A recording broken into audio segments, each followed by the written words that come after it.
میرا شوہر نہ مر تھا، میں ابھی تک کنواری تھی، شادی کو کافی مہینے ہو گئے تھے، لیکن یہ بات میں کسی کو نہ بتا سکی۔ میں کافی جوان تھی، اونچا لمبا قد، ہونٹ اور بھاری جسم کی مالک تھی۔ میں اپنی جوانی ایسے برباد نہیں کرنا چاہتی تھی۔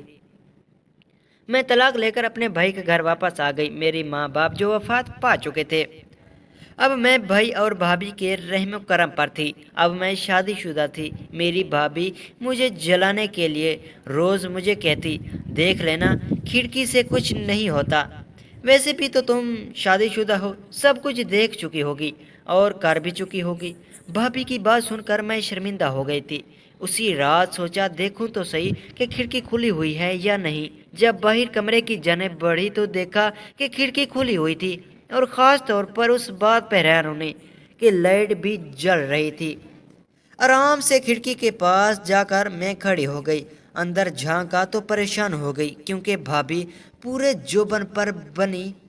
میرا نام عذرا ہے، میں اپنے والدین کے ساتھ غازی آباد کے نزدیک ایک چھوٹے سے گاؤں میں رہتی تھی۔ میرا گھر میرے والدین کے پیار سے بھرا ہوا تھا، ایک خوبصورت آشیانہ تھا، زندگی کی ہر آسائش موجود تھی۔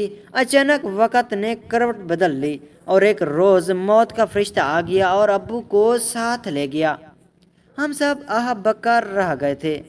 ابو کی موت نے ہمارے سب کچھ چھین لیا۔ وقت نے گزرنا ہوتا ہے، وہ گزرتا رہا۔ ہم 4 بہن بھائی تھے، 2 بہنیں اور 2 بھائی۔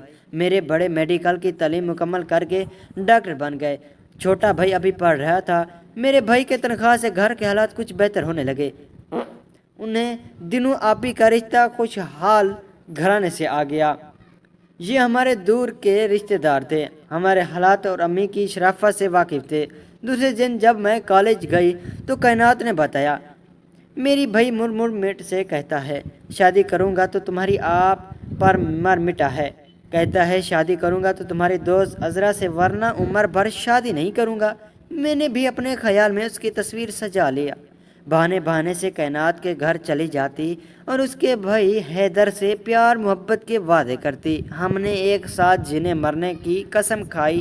جانتی نہ تھی جس کو کام میں اتنا آسان سمجھ رہی تھی، وہ اتنا آسان نہیں ہے۔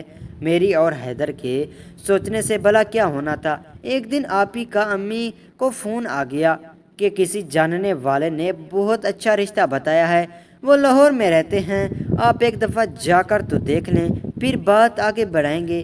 آپی نے انہیں امی کو پتہ لکھوا دیا اور فون نمبر بھی۔ امی اور بھائی دوسرے دن لڑکی والے کے گھر چلے گئے، اور وہ لوگ کافی امیر ترین تھے۔ لڑکا خوش شکل اور پڑھا ہوا لکھا تھا، لہٰذا امی نے میرا رشتہ علی سے طے کروا دیا۔ مجھے پتہ چلا تو دل دھک سا رہ گیا، سارے خواب چکنا چور ہو گئے۔ میں نے امی کو بول دیا کہ میں وہاں شادی نہیں کروں گی جہاں آپ ہاں کر کے آئی ہو۔ میں اپنی جیون ساتھی کا فیصلہ خود کروں گی۔ زندگی میں نے گزارنی ہے، آپ نے تو نہیں گزارنی۔ میں نے امی کو کائنات کے بھائی کے بارے میں بتا دیا، میں اس سے محبت کرتی ہوں، شادی بھی میں اس کے ساتھ کروں گی۔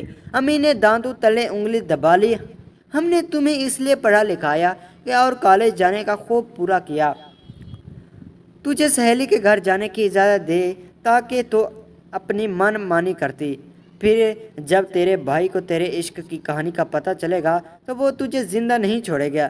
تجھ میں اتنی عقل ہے کہ اپنے لیے خود جیون ساتھی منتخب کر آئی ہو۔ جو رشتہ ہم نے تیرے لیے ڈھونڈا ہے وہ قسمت والی لڑکی کو نصیب ہوتا ہے۔ امی نے لاکھ سمجھایا پر میں نہیں سمجھی۔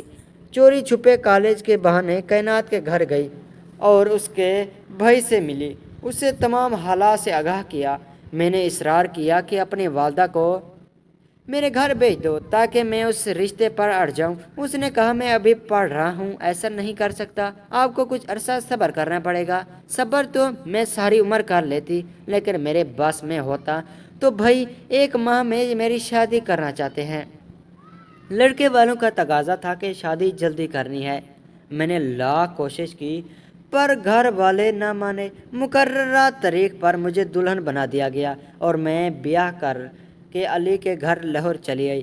دلہن بن کر ہر لڑکی نئی زندگی کا خواب اپنے دامن میں بھرے پیار کے آنگن میں اترتی ہے، لیکن میرے خوابوں میں حیدر تھا، جس کسی کی ملکیت اور دل کسی اور کی ملکیت تھا۔ وقت گزرتا رہا، علی نے مجھے خوش رکھنے کی ہر ممکن کوشش کی،